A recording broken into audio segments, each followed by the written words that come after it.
Musim Bahari ini letaknya tidak jauh dari Jakarta Kota loh, hanya memerlukan 20 menit dengan menggunakan kendaraan. Nah, Musim Bahari ini adalah salah satu gedung peninggalan tertua yang ada di Jakarta.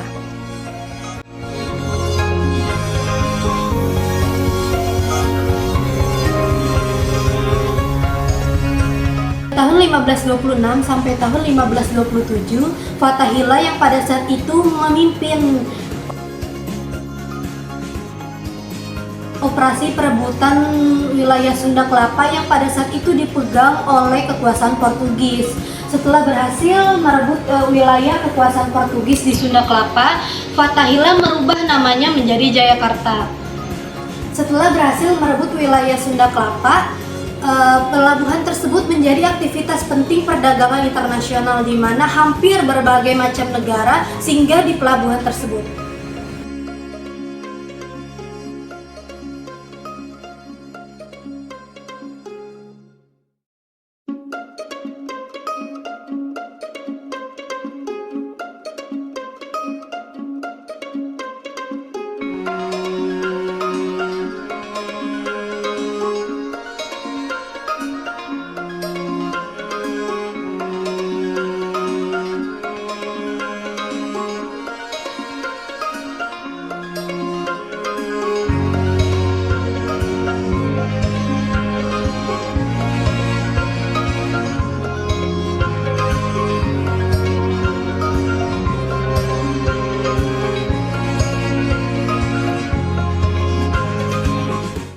Hubungan antara Sunda Kelapa dan juga berbagai negara Eropa seperti Portugis dan Belanda akhirnya terjalin dan dibuatkannya kantor dagang sebagai simbol relasi antara Portugis dan Sunda Kelapa.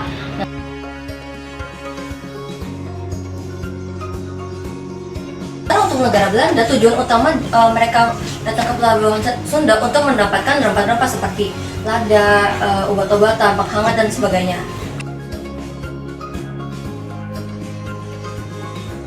Karena itu adalah salah satu komoditas yang penting untuk negara kincir tersebut. Tingginya keuntungan yang diperoleh dari rempah mendorong bangsa Eropa ingin mendapatkan langsung rempah dari sumbernya, yaitu Asia, khususnya Maluku. Pelaut Portugis di bawah pimpinan Vasco da Gama berhasil tiba di Goa, Calicut, India pada tahun 1498. Tahun 1510, Vasco da Gama menaklukkan Goa, India. Kemudian Portugis menaklukkan Malaka pada tahun 1511. Kehadiran bangsa Eropa telah menciptakan situasi baru yang jauh berbeda dari pola perdagangan sebelumnya, dengan penerapan monopoli perdagangan dan akhirnya penjajahan bangsa-bangsa di Asia, termasuk Indonesia.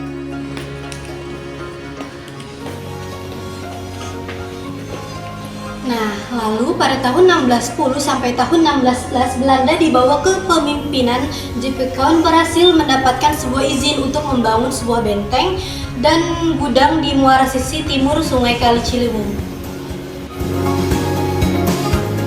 Di kawasan Sunda Kelapa didirikannya benteng dan juga kantor VOC pusat di Asia pada tahun 1619.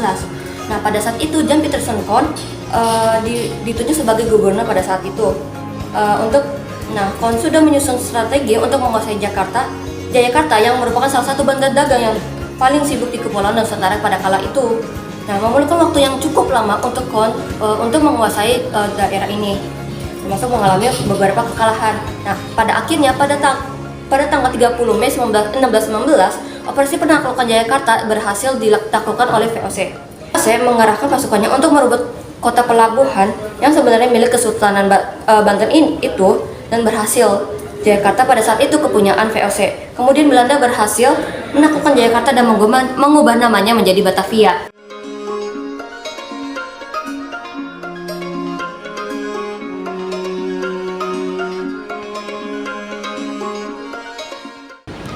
Tahun kemudian, pasukan Mataram yang dipimpin oleh Sultan Agung pada saat itu melancarkan serangan pertama pada tahun 1628. Serangan pertama yaitu adalah dengan rencana membendung Sungai Ciliwung agar pasukan Belanda mengalami kekurangan air. Rencana ini dianggap berhasil karena menyebabkan timbulnya penyakit kolera.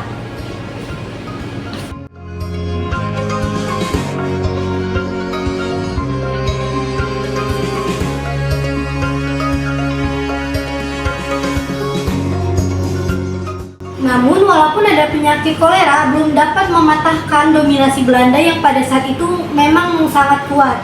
Pasukan Mataram memilih mundur karena adanya kekurangan makanan, terkurasnya stamina, dan kalahnya persenjataan. Pada tahun berikutnya, Sultan Agung melancarkan serangan kedua ke Batavia dengan mengerahkan 14.000 prajurit.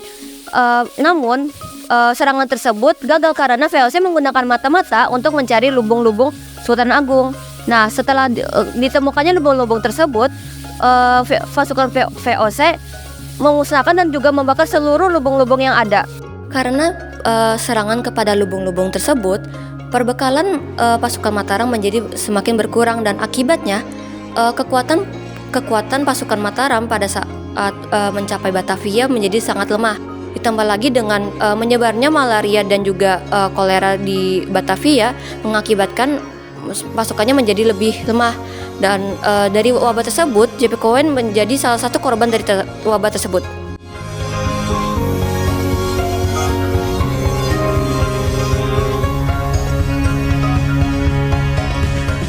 Nah, sepeninggalnya JP Cowen, kubu-kubu yang masih ada sampai saat ini adalah kubu Culemborg dan kubu Zeeborg.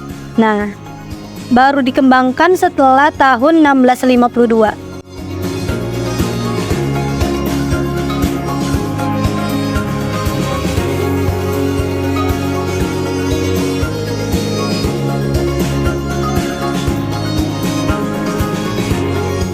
Nah, pada tahun 1652, gedung tertua yang tadinya adalah gudang rempah dibangun kembali dan akhirnya sekarang dikenal sebagai Museum Bahari. Nah, Museum Bahari ini baru diresmikan pada tahun 1977